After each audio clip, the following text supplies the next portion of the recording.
Lok Sabha speaker Om Birla వ్యవహార తీరుపై ప్రతిపక్షాలు సంతృప్తికరంగా లేవు. దీంతో ఓం బిర్లాపై అవిశ్వాస తీర్మానం ప్రవేశపెట్టడానికి ప్రతిపక్షాలు ప్రయత్నిస్తున్నాయి. అంతేకాదు ఇందుకు సంబంధించి ప్రతిపక్షాలు ఇప్పటికే నోటీసులు ఇచ్చినట్లు సమాచారం. కాగా సభలో మాట్లాడడానికి రాహుల్ ప్రయత్నిస్తే ఆయనకు స్పీకర్ ఓం బిర్లా అవకాశం ఇవ్వలేదన్నది ప్రతిపక్ష ఎంపీల ప్రధాన అభియోగం.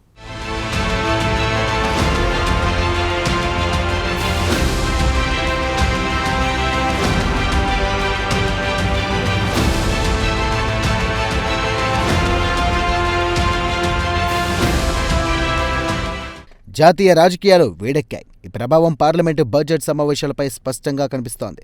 బడ్జెట్ సమావేశాలను సజావుగా కొనసాగించడం లేదు. పార్లమెంటు ఉభయ సభల్లో ప్రతిరోజు గందరగోళ పరిస్థితులు నెలకొంటున్నాయి. అధికార ప్రతిపక్ష సభ్యుల మధ్య తీవ్ర స్థాయిలో వాగ్వాదం జరుగుతోంది. అంతేకాదు సభలో మాట్లాడడానికి తమకు సభాపతులు సమయం ఇవ్వడం లేదని ప్రతిపక్షాలు ఆరోపిస్తున్నాయి. ఈ నేపథ్యంలో లోక్సభ స్పీకర్ ఓం బిర్లాపై అవిశ్వాస తీర్మానం పెట్టాలని ప్రతిపక్షాలు ఆలోచిస్తున్నట్టుగా రాజకీయ వర్గాలు సమాచారం. కాగా అవిశ్వాస తీర్మానానికి సంబంధించి ప్రతిపక్షాలు ఇప్పటికే నోటీసులు ఇచ్చినట్టు సమాచారం. కాగా ఈ విషయమై మాట్లాడడానికి లోక్సభలో అతిపెద్ద ప్రతిపక్ష పార్టీ అయిన కాంగ్రెస్ నిరాకరించింది.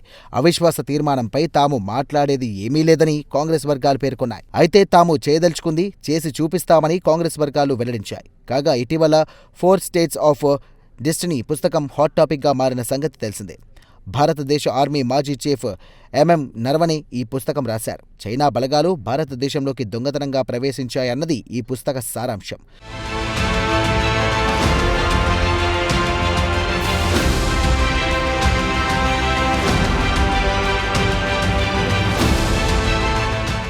రెండు 2020లో గల్వాన్ లోయ ఘర్షణ నేపథ్యంలో జరిగినటువంటి పరిస్థితులను ఈ పుస్తకాన్ని ఎంఎం నరవణే రాశారు.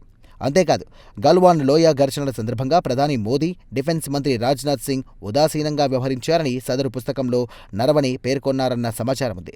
మొత్తం మీద చైనా చొరబాట్లను అడ్డుకోవడంలో భారత ప్రభుత్వం అలసత్వంతో వ్యవహరించిందన్న పాయింట్ ఆధారంగా 4 స్టేట్స్ ఆఫ్ డెస్టినీ పుస్తకాన్ని నరవణే రాశారు.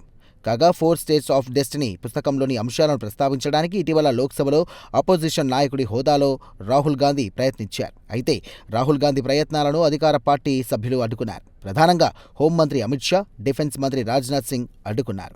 అసలు ప్రచురితం కాని పుస్తకంలోని అంశాలను సభలో ఎలా ప్రస్తావిస్తారంటూ రాహుల్ గాంధీపై 2 కేంద్ర మంత్రులు మండిపడ్డారు.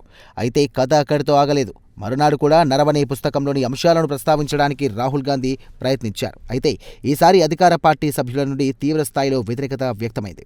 కాగా దేశ భద్రతను దృష్టిలో ఉంచుకుని తాను నరవణే పుస్తకంలోని అంశాలను ప్రస్తావించడానికి ప్రయత్నిస్తున్నట్టుగా రాహుల్ గాంధీ వెల్లడించారు. అయితే ఇందుకు అధికార పార్టీ సభ్యులు అంగీకరించలేదు. దీంతో లోక్సభలో అధికార, అపోజిషన్ పార్టీల మధ్య తీవ్ర వాగ్వాదం చెలరేగింది. సభలో గందరగోళ పరిస్థితులు నెలకొన్నాయి. ఒక దశలో సభలో ఏం జరుగుతుందో తెలియలేదు. ఈ నేపథ్యంలో అపోజిషన్ నాయకుడి హోదాలో సభలో మాట్లాడడానికి రాహుల్ గాంధీ ప్రయత్నిస్తే అందుకు లోక్సభ స్పీకర్ ఓం బిర్లా ఉద్దేశపూర్వకంగా అవకాశం ఇవ్వలేదన్నది కాంగ్రెస్ సహా ఇతర అపోజిషన్ పార్టీల ప్రధాన ఆరోపణ.